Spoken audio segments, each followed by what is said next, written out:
JP, What's happening, Miss Ashby? how you doing this Wednesday night? I'm doing quite well. How about yourself? I've gotten a little bit turned around here because I'm so used to doing this on Thursday that I keep thinking it's Thursday all day today. I was ready for the weekend, but switch it up a little bit these last few weeks. Thursday, Friday, Saturday baseball series should be illegal. They throw It everything out of whack. is. It's Everything out of wrong. whack. Because then you're looking at midweek game on Tuesday. I don't know. I'm out of it. But we're making it. We're making it. One more weekend of those. I think we're done. I have to go I was back gonna to say, does it go back to normal after this? Yeah, I'll tell you in a minute. I'm pretty sure it does, but I think it does. yeah, Because Friday, then they're on Saturday, the road. Sunday. Yeah, yeah. The next two are Friday, Saturday, Sunday at Tallahassee, back home for Duke after Raleigh. Man, Clemson fans been spoiled with having them at home so much this year.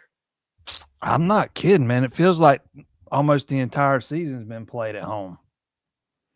Well, now they're making up for it by being on the road for about 6 years, it feels like.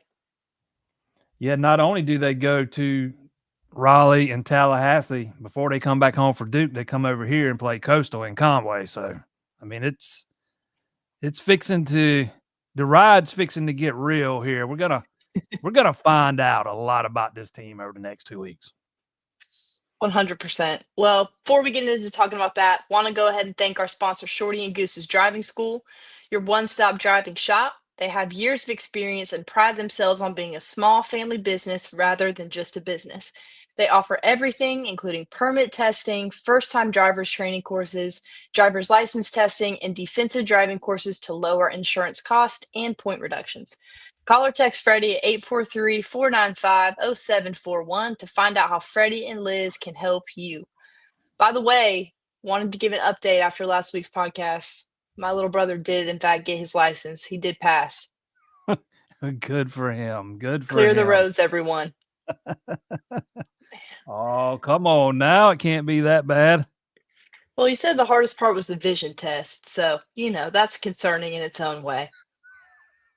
You might need to go to the eye doctor if that was the It hardest might be part. time. It might be time. You know how I am. I can't see anything. Me, Anyways, the last yeah, time I was in me. there, I tried to take that eye test without my contacts or glasses in, and about Can't halfway do through, it. that lady looked at me. She said, "Go outside and get your glasses."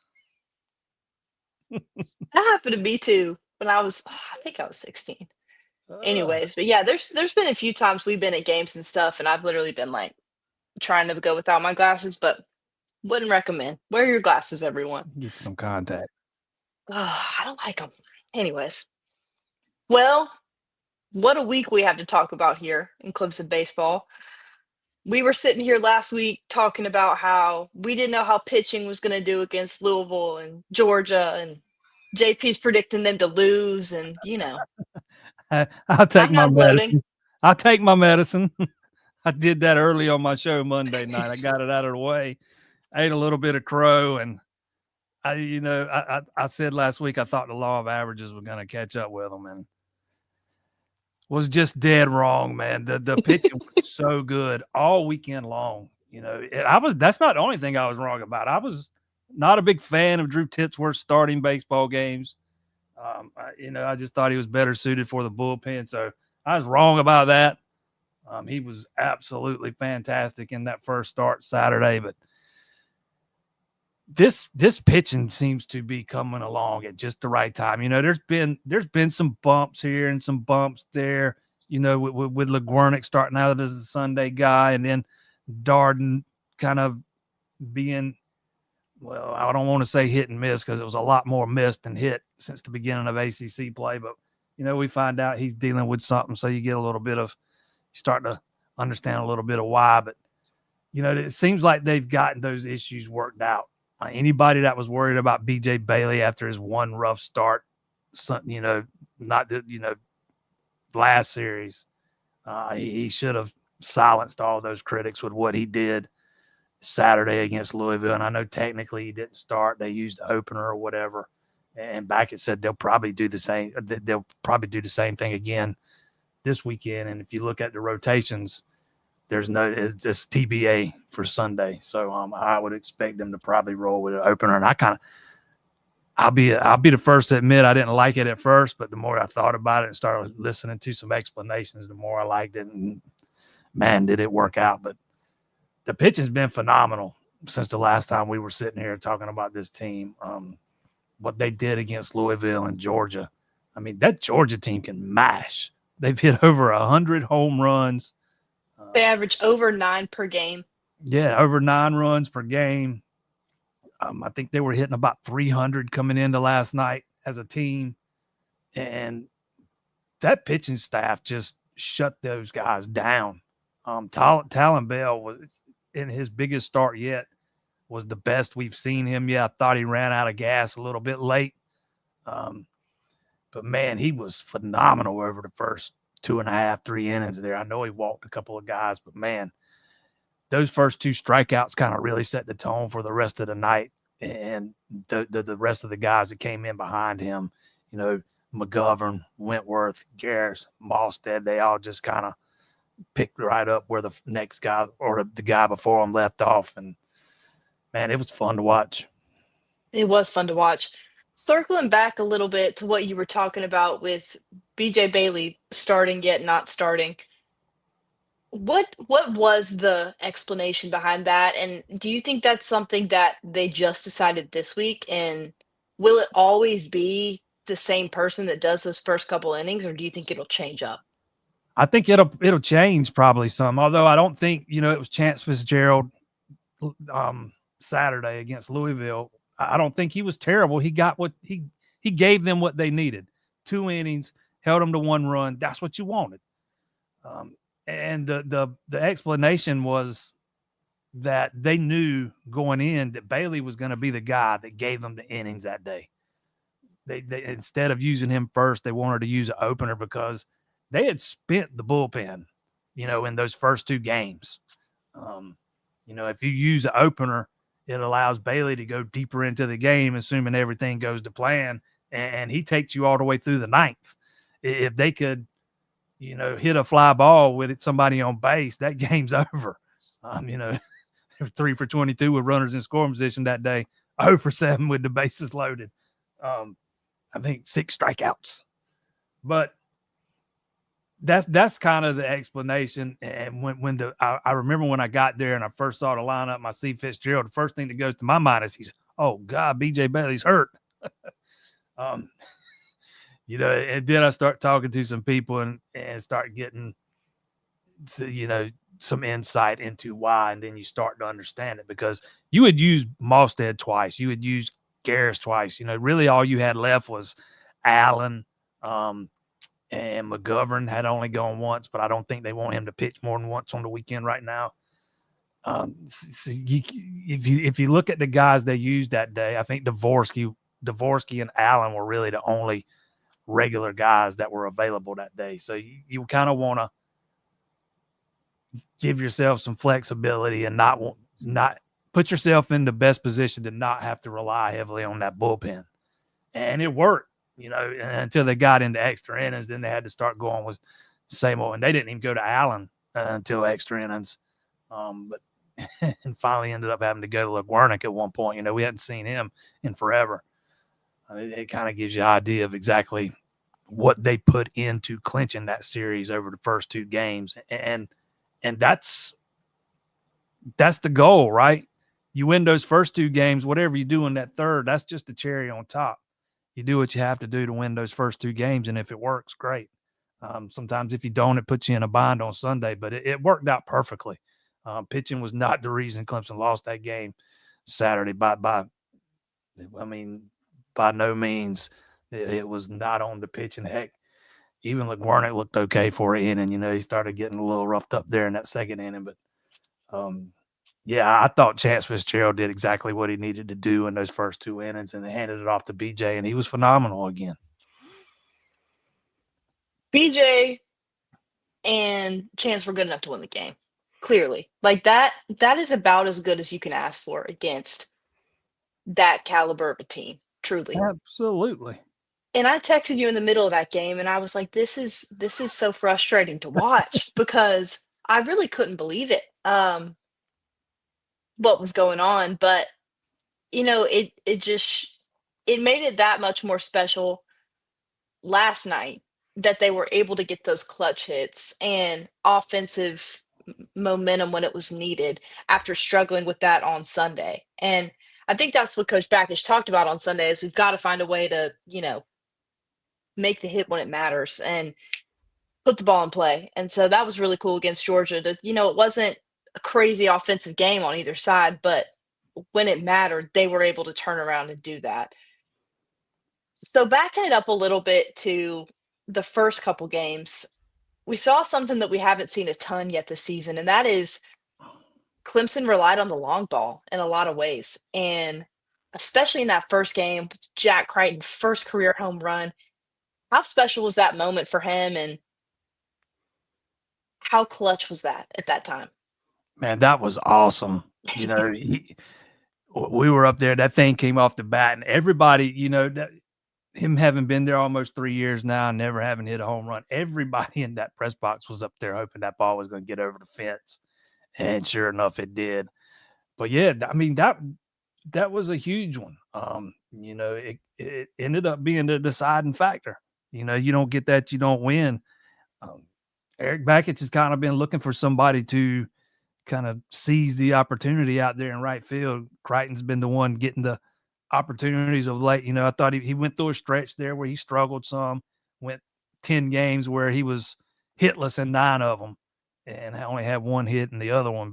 I thought he didn't have the greatest at bats if you're talking about quality at bats over that stretch. But man, he's kind of turned it around quickly here and it is paying off for him. But you could tell talking to him after the game that he's not used to talking in front of the media. Like he's not a guy that they'd run out there much. But I can't even remember who asked him that, but somebody asked him, did he think it was going off the bat? And he was just saying, I was hoping so. you know, I love also, the honesty. I really yeah.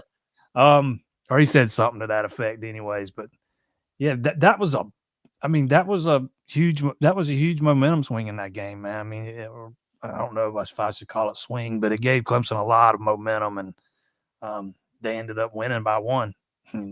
So that was a 3-run bomb, if I'm remembering right. So that was a big one for sure. Also, Colin Preece continuing to improve and feel a little more comfortable, it looks like. How important is he going to be down the stretch at the end of the season and going into the postseason? Yeah, I just think it's taking a little bit of time for him to adjust to the pitching at this level, because what you see in the Big Ten is not what you're going to see in the ACC. But he's starting to put it together. He's kind of slowly started that batting average has started creeping up over the past 2 or 3 weeks. They moved him way down in the lineup, and that's kind of when he started to come out of it a little bit. He's got that average up to 268 now, and I think it was down as low as 220 something. So he's kind of been taking He's it. climbing. He's climbing. Let's put it that way. And they need him to start coming around because it just seems like whoever they put in that spot behind Canarella, and I know he's not been hitting right behind Canarella here lately, but he's still in the cleanup spot for now. And that's a guy you need to be productive anyways. But maybe they can start thinking about moving Canarella back down to number 3 if that's something they want to do, and not worry about the protection that he's gonna get with Priest being in the cleanup spot. But he's really started to come on of late. He had the big hit last night there early in that game, the double, I think it was. Yep. Um, but and he's starting to find his power stroke a little bit. He's hit a few more home runs here over the past few weeks, 2 weeks or so. But I don't think it's just him. I think you need him to start coming around. I think they needed Pano to start coming around, and both of them kind of have. Pano's up to 281 now. Gerald's kind of found his power stroke. I can't remember if he hit one over the weekend, but I think he had a solo shot, if I'm not mistaken. yeah, maybe Thursday, but he's been hitting long balls here lately. Gaffney, they need to, he had a rough day Saturday in that loss. I think he had 3 of the strikeouts with the bases loaded, if I'm remembering right. And then he was over again last night. They need him to kind of come out of the little funk he's in. His average is down to 290, but because he was up well over 300 at one point. But we talked about the pitching kind of coming together, and at this point you kind of are who you are. I mean, this is not going to be this offense that hits 320 as a team. Overpowers you. Yeah. They're not going to hit 310 as a team and hits a bunch of home runs. You are who you are, but they've done so many of the other things well. They've kind of been able to overcome, not hitting as well as most of us thought they would. Stuff like the sacrifice flies, and maybe they only get 1 or 2 runs in an inning as opposed to 3 or 4, but the pitching's been good enough to turn those into wins. So you haven't needed those big crooked numbers, but to see those guys starting to come out of it a little bit, especially Priest, that's what they need, particularly as the schedule toughens up here, going to Raleigh, going to Tallahassee, and even coming back home against Duke. They're always tough, but we're getting pretty close to ACC tournament time, regional time. That's when you want these guys to be playing, at their best, and some of them seem like they're heading that direction. It was interesting. I was looking at the overall ACC stats today and scrolling through averages and runs and home runs and all the things. And, there's not many Clemson guys in the top 10 of any of those lists. But then you get down into drawn walks and sacrifice bunts and sacrifice flies and all of those things. And Listy's, I think, number 2 in the ACC in walks. Chufo's second in sacrifice bunts, and Gaffney is in the top 3 or 4 in sac flies. And I think that paints a better picture of how they're winning and how they've been so successful more than the normal metrics that you look at and have been looking at because, they keep winning and they keep finding ways to win. And that's been a theme this year. And, you go on the road, you go into the stretch, I think you're going to have to find more ways to win against really good teams. Absolutely. Because especially say, I'm a little more familiar with Florida State than I am North Carolina State. So let's say you're going into a place like Tallahassee, that Friday night game, you're going to be facing left-hander Jamie Arnold, who's one of the best pitchers in the country. So runs are likely to be at a premium. And in those kind of games, when you got a guy like Jaron Purify, who's getting on base at a pretty high clip, and he can swipe a base almost anytime he wants to. He's 21 or 25 this year. Or you got a guy like Andrew Chufo or Dominic Listy or a couple of those guys that you are confident in being able to lay down a bunt and move a guy over. And, outside of the Saturday game against Louisville, you're also confident when you got a guy at third with less than 2 outs, somebody's going to put the ball in play and either drive him home on a fielder's choice or a sacrifice fly at the very least, even though the numbers don't show that they're this great team with runners in scoring position, but they do that. They do excel at those kind of things to get some of those runs home. And again, the pitching's been good enough to overcome, maybe them not hitting as well as we thought they would coming into the season. I want to talk about Cam a little bit because he had number one of the craziest catches we've ever seen this weekend. Um, it was insane. I mean, the still picture of him up above the wall is crazy. And I thought it was really cool that Bakich was on the call. Wow, that was going on. That was awesome. Did you go back and watch that, what he had to say? I saw a clip of it on Twitter. Yeah. Yeah. He did that. And I think at this point, nobody is really surprised by his abilities in center field. But it feels like he's been a little bit in a funk at the plate. And he's had great moments, but what do you think that is? And do you think it's his shoulder, or do you think it's just he's hitting over 300, Ashby be quiet? Like, what do you think's going on?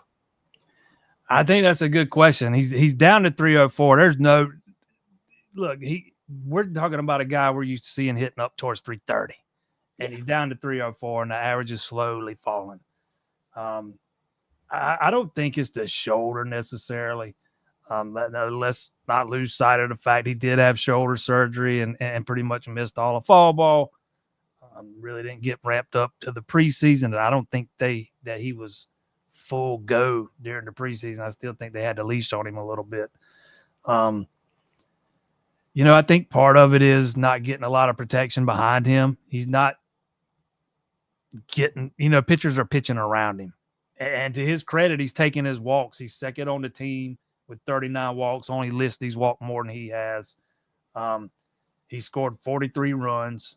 Only that's tied for the team lead. So he's still getting on base and scoring runs. He's just not hitting at the level that we're accustomed to seeing him hitting at. And I think I've seen a little bit of frustration in him, the past week, 10 days. Maybe he's chasing a few more things that he wasn't chasing a couple of weeks ago, starting to press a little bit. And I'm just going by based on some body language that I've seen and what looks like frustration in his face, because we all know how fiery he is and how competitive he is. And when you got a guy like that and it's not going your way, it tends to lead to some frustrations. Nobody's immune to that, not even a Cam Canarella. So you just hope, we saw he got a hit last night, a big hit last night, and maybe that'll kind of get things kind of turned back in the right direction. But man, that catch over it was unreal. I still think the one against Florida was the best one. Oh yeah, because it was in such a big moment. That's why that catch is the best. But it's the way he does it. Mm-hmm. I talked a little bit about this Monday. He looks up, he finds the ball, and then all of a sudden runs to a spot. Yeah, he's running to a spot. He's not tracking the ball. It's like he knows exactly where the ball's coming down and exactly where he's got to be.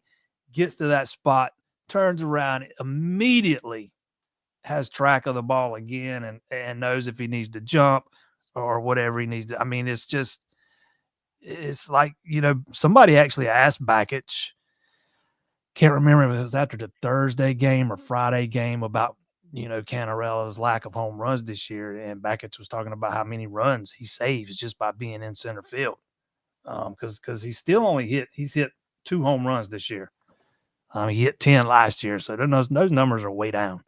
But he's going to save enough for you that you don't have to worry about how many home runs he hits. And again,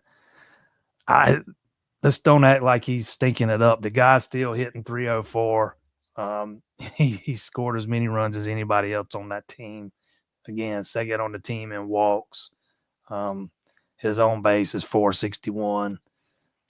And his slugging's 439. I mean, it's not like he's, right, hitting 250 and rarely getting on base. So if it's anybody else, we're like, oh my goodness, what an incredible season. Exactly. We're just saying he's not quite playing up to Cam standards. And which are ridiculously high. And they are ridiculously high, but he set them. and he'd probably I can't even talk. I'm He with you, would probably. likely he would likely be the first person to tell you he is not playing at the level that he expects to play at, or at least let's say hitting at the level he expects to hit at. And I think especially now, since he's a veteran on this team, a junior, I think it's just the expectation that that's going to be a big part of your offense and your production. So the fact that they found ways to use him and get him on base without relying on a hit every single at bat is, another good sign. Another good sign and shows that they continue to make stuff happen. Yeah, So somebody JP, was asking me about Cam's strikeouts the other night, and I meant yeah, to go back and look. He's got 32 strikeouts right now. That is, I don't know what that is compared to last year, but he's got the third fewest on the team. So who is I'm gonna guess the leader is Pena. Am I that's correct? yeah, he is by far the leader. Okay. He's got 54. The next highest is 39. He's Jake got him Peña. down recently. Like I feel like it's been better in the last like week or two. But we haven't seen it as much from him. No, he's starting to come out of it a little bit too.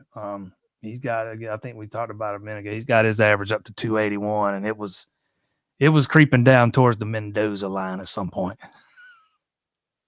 Not the Mendoza line. Yeah, the Mendoza line. Oh man. Well, JP, we've mentioned it, but we're going into a tough stretch of them being on the road against really, really high caliber teams. What do you think are going to be the keys to getting a series win at NC State, turning around and getting a win at FSU? Like how do they approach that? Okay, before I answer that, Pano got down by as low as 250, not near to the Mendoza line. So let me be clear about that. But pitching, pitching, pitching. That to me, that's the key for this team. Because they just, they don't hit the ball the way some of these other teams do. So you don't want to get in 10-9, you know, shootouts or whatever you want to call them. You don't want to get to a run scoring fest every day. I think the key for this team is going to be holding opposing offenses down, and that allows you know this Clemson team to kind of pick their spots and um, do what they do best: manufacture runs, whether it be like you talked about early, butting a guy over, or stealing a base, or driving somebody in on a fielder's choice, or a sac fly. Whatever. It'd be nice if they start putting a bunch of crooked numbers together. We just haven't seen it a whole lot this year. Again, I kind of think who you are at this point, and if they're going to make a deep run, and I think they're capable of it, from what we've seen over the past couple of weeks, I definitely think they're capable of it. But the pitching's got to kind of be where it's been the past week, 10 days. The past two ACC series minus the one minus Darden start against in the last series, but um, to me that is definitely going to be the key going forward. You gotta and you got to have your starting pitching worked out, and it looks like they do now. Titsworth already been announced for game 2 this weekend, so he's going to be getting another opportunity. But to me, that's where it starts and stops at holding those opponents down. I forgot to even bring this up, but such a crucial piece of this team has obviously been Lucas Malstead. And I think that, well, let me back up. Last night he tied the Clemson program record for saves in a single season. And I think it's pretty safe to say that with the amount of games left, that's a record that's going to get broken wide open. I would be shocked if it did not. He has been so solid and consistent. And I think there hasn't been one outing that I can think of that you don't feel confident about him coming in and finishing a game. And it's honestly, it's been the same way with Reed Garris too. And I think you have those guys continuing to play that way. That's a huge key as well as the starting pitching and the outings that we've seen. It has been fun to watch Mostert, you know, grow over these past 2 seasons. You know, he transferred into Clemson ahead of last year. He's made 18 appearances now. In 14 of those, he's held the opponent scoreless, giving up no runs. The other 4, he's given up 1. What's his Um, ERA? you want to take a guess? You better guess low. 0.7. 1.08. That's pretty incredible. Point 7 would be awfully impressive. I But was like, goodness gracious, you kind of scared me with the guess low. it's what to me, 1's low. So he's Well, got yeah, 48 clearly. strikeouts in 33 and a third innings. He's given up 5 runs, but only 4 were earned runs. And as you just mentioned, he tied the program record with his 15th save last night. That actually leads to country. Pretty safe to assume he's going to break it here at some point in the near future. And Bakich kept talking about him every time back in the preseason, every time he mentioned or got asked about a closer, he'd mention Mostert. And I know I'm sitting over here, why aren't you talking about Garris or Gillen or somebody in that role?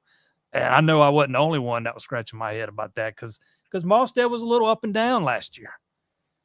But man, what Jimmy Bellinger's done with him, he's added a couple pitches. He's kind of tweaked his arm slot on some of these pitches. He'll be way down low on one pitch and he'll be up higher with the next one. It's been fun to watch, man, his growth. And I think Bellinger's played at least a decent part in that. But without him, I mean, you don't win some of these games. You know, he's just been that automatic on the back end there. And for the most part, so has Garris. You know, Garris has kind of been used as the setup man to kind of get the Mostert. And there's been several times where they've relied on Garris to pitch multiple innings.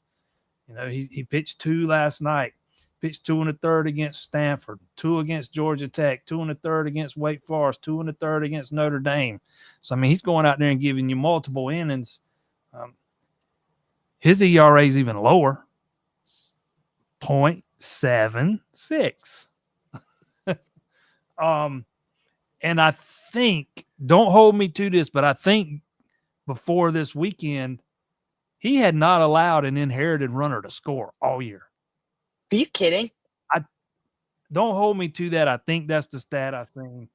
The seldom used reserve guy does a lot of that stuff, but I think he was 100% on inherited runners or something like that. He did allow 1 to score this weekend, but I mean he's allowed 2 earned runs all year, 23 and 2/3 innings. So you got to have a guy like Mostert, you have to have a setup man to get you there. And Garris has been that, and then Mostert comes in and finishes them off, man. They've been fun to watch. They've been super fun to watch. It feels like if I were an opposing team and we were tied up or close to it, and Reed Garris comes in, you got his Luke Combs songs playing to come in. I don't think I would be feeling confident because you know what's coming, and it's going to be that 1-2 punch. And man, they've been fun to watch. They've been so fun to watch. Coach Backus was talking about him last night too, and just how much he's seen him grow. And it was special to hear. We're talking about a guy that started out as a catcher. He was a catcher. I don't know if everybody remembers that, but Reed Garris started out as a catcher and was moved to pitcher in Monty Lee's final year. That was a career. That was one thing Monty got right. That was the right move. That was the right button to push. And, you know, those guys just pound the strike zone. They just pound the strike zone. They say, here it is. See what you can do with it. They don't walk guys. You know, that they don't walk guys. And to me, those are your best kind of pitchers, the guys that just pound the strike zone. I bet their strike rate's probably 80%, 85%. It's got to be close to that. And their So goal, you the goal they have for the pitchers is 65, and I guarantee you theirs is way over the goal. exceeded expectations, both of them, honestly. I went into the season, like you were saying, I was expecting Reed to be big part of the pitching staff and probably the main closer. And I don't think anybody saw this coming. But if you had told me that Drew Titsworth was going to be the Saturday starter and BJ Bailey was going to be the Sunday starter in January, I would have been real confused. So If you'd have that's told me, baseball. if you'd have told me BJ Bailey was going to be a big time contributor out of bullpen, I don't know if I'd have believed that. He missed all of last year. The season before, he didn't, have much of an impact. Just pitched a few innings, but going back to that strike thing last night, 29 pitches for Garris, 20 of them were strikes. 10 pitches for Malstead, 8 of them were strikes. But yeah, heck, Titsworth was fun to watch too. He kind of, not the submarine type guy like Malstead is, but he uses different arm angles. And I didn't really notice how much until this past Friday. I had walked outside to snap a few pictures of him. And one of the pictures I got, his arms it's way lower. Looks like the W. Yeah. Yeah, it's way lower than I just hadn't noticed it watching him live. And I'm like, dang. But yeah, he's real deceptive too with that thing. And I think that's a big part of why he's been so good. He's another guy that's got a extremely low ERA, is 2.86. That bullpen's been really good. And now that they got the starting the issues they had with the starting pitcher, I think they've got them ironed out. They've been really good. I think they're going to continue to be really good. Another thing too that was so encouraging to see was they were just moving through innings last night too. Like I think I saw that they had several innings that were like under 14 pitches, Clemson's pitching staff, and that was so helpful too for this, being 2 days away from another series as well. Yeah, I think Talon Bell kind of set the tone with those two Absolutely. first. You knew from that first strikeout right away. It was like, all right. And also you have 7,000 people there on a Tuesday night at 8 p.m. Like the environment there felt like the South Carolina series or super regional or regional. It had that kind of vibe to it. And when he went out there and set the tone from the jump, it just added to it. And it really it was a cool feeling. It was a cool environment for sure. To your point, Clemson pitchers threw 130 pitches last night in 9 innings. Yep. After Talon Bell threw 56 over the first 3 2/3. McGovern threw 17 in his inning and a third. Wentworth, who we hadn't even mentioned yet, who's starting to get some big time opportunities in high leverage situations and delivering. He threw 18 in his inning. Garris threw 29 in 2 innings. So yeah, they were very efficient and Efficient. very effective. Well, JP, we're we're not Oh, gonna sit here this week. you talked about the environment. 6,900 people on hand for the South Carolina game earlier this year. 66 last night. So pretty At a much, Tuesday night at 8 p.m. yep, If with that rain doesn't in tell the you something forecast. with rain, if that doesn't tell you something about the culture that Backage has built and that they've built by how successful they've been, then I don't know what does. Kicking myself for not being there, but I have I That's all have right. missed I have missed every Georgia game the past 3 years. Something always keeps I me wasn't there last year, but from. I'm not sad that I wasn't there last year. Oh man, that one 14, 15 innings or whatever it was. Yeah, I 15. was glad I wasn't at that one too. Oh man. Well, this time last week, we sat here and said, wonder how our pitching is going to hold up against Louisville. They did really well, to answer our question. What are the concerns, thoughts, feelings about this NC State team, and how do we ensure that get another series win? Pitching, pitching, and pitching. I think it starts with the starting pitching, and I think it starts with Aiden Canuck in game 1 on Thursday. He's got to set the tone.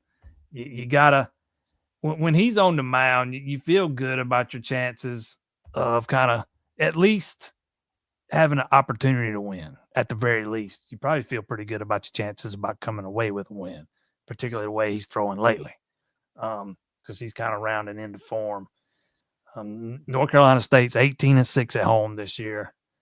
They average 8 runs a game, so it's another offense that can put runs on the scoreboard. Do some damage. They went to Cal and swept them last weekend. They hit 286 as a team. Team ERA of 4.98. Chad McHugh is hitting 368 with 7 home runs, 44 RBIs. So I mean, it's gonna be another challenge, and it's gonna be a challenge for those starting pitchers. I think the recipe's kind of the same thing as last weekend. Get the win in game 1, do what you have to do to get the win in game 2, and if you can get the sweep on Saturday, even better. But you got to do what you got to do to ensure that you at least win the series. No midweek game next week, so you don't have to save anybody if you don't. You could have a guy like Talon Bell, available. We'll see if Gillen's available finally. Beckett's kind of hinted at it a little bit the other night. I thought I don't think he meant to do it. I think he kind of misspoke, but he contradicted himself there at one point, talking about how Gillen had thrown a bullpen on. That was Saturday. That was after the Saturday game. He said Gillen had He thrown. said he threw it today, right? Yeah, he On said he Saturday. threw it Saturday, and then he said we like to give him a week between. And he said, well, you might see him at Georgia. That's not a week, so maybe we'll finally see him this weekend. Get a shot there at some point. I would fully expect they're going to take it slow with him, just like they've been taking it with Bell. Saw last night that he's still on that strict pitch count, which I thought he started to run out of gas anyways, but they were not letting him go over 60. So it's not raised much since he made his debut. But if you could get a guy like Gillen back, he's just one more piece. But for me, again, it starts and stops with that starting pitch, and you need to get quality starts from those guys, particularly Knock and Titsworth in the first 2 games. That way you don't have to, burn up your bullpen, which Clemson did despite getting quality starts from those guys last weekend. But fortunately, you got guys like Reed Garris and Lucas Malstead who you can go to twice in one weekend.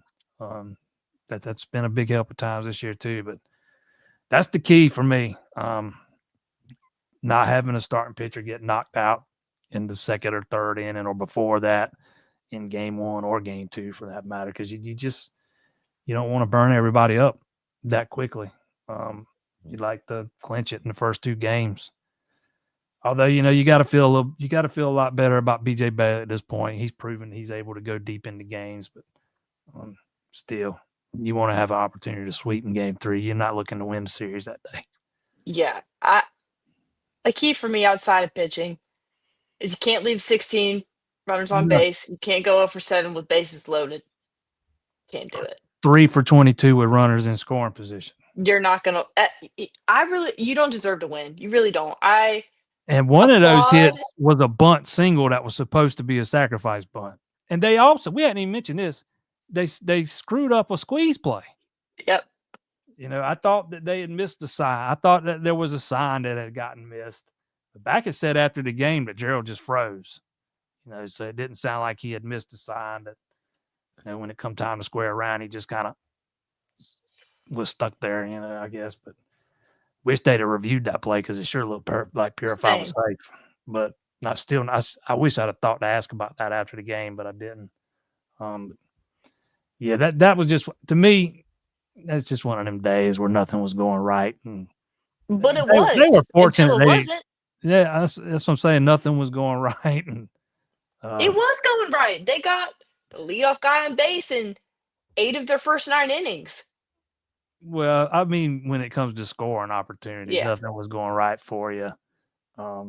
Things you had been good at all season long, just things weren't falling into place for you. Let's put it that way. But yeah, that was it got to a certain point, man, where we were just sitting up there kind of chuckling about it because that's about all you can do at that point. I Oh mean, man. it just kind of is what it is. They were 10 for 45 that day. They hit 222 in that game. They were 1 for 12 with 2 outs, 5 for 29 with runners on, 3 for 22 with runners in scoring position. And like you just mentioned, they got the leadoff man on 9 times in those 12 innings.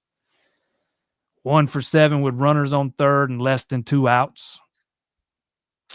0 for 7 with the bases loaded. I mean, it just was not a You're very just good not day. you're not gonna win.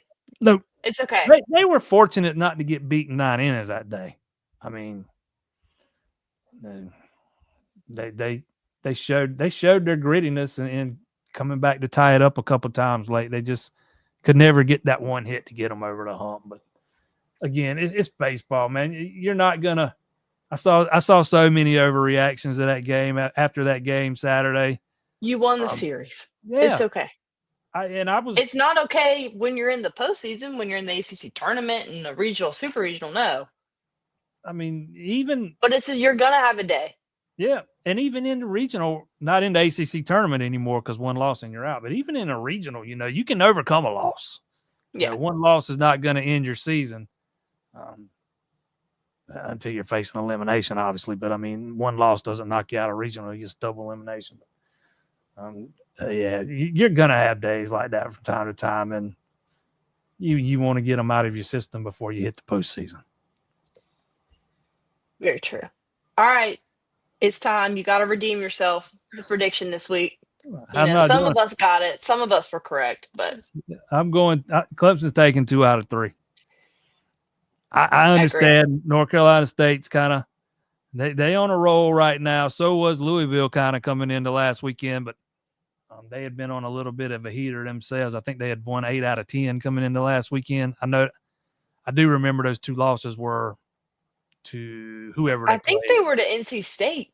I think it was NC State the Yeah, series before, but NC State's up. They made their. I don't know if it was their debut, but they are back in. If it's not their debut, they're back into D1 top 25 at number 25. So I mean, this is a good baseball team. Like I said a minute ago, they got a team ERA under 5. That's great.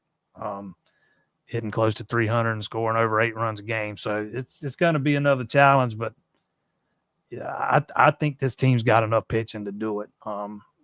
You just don't want to find yourselves in 3. You can. I'm not saying Clemson can never win those 11, 10, 12, 11 games. We've seen them you do it. just don't want to be in You there. don't want to do You it don't want every to. You day. don't want to be in a situation.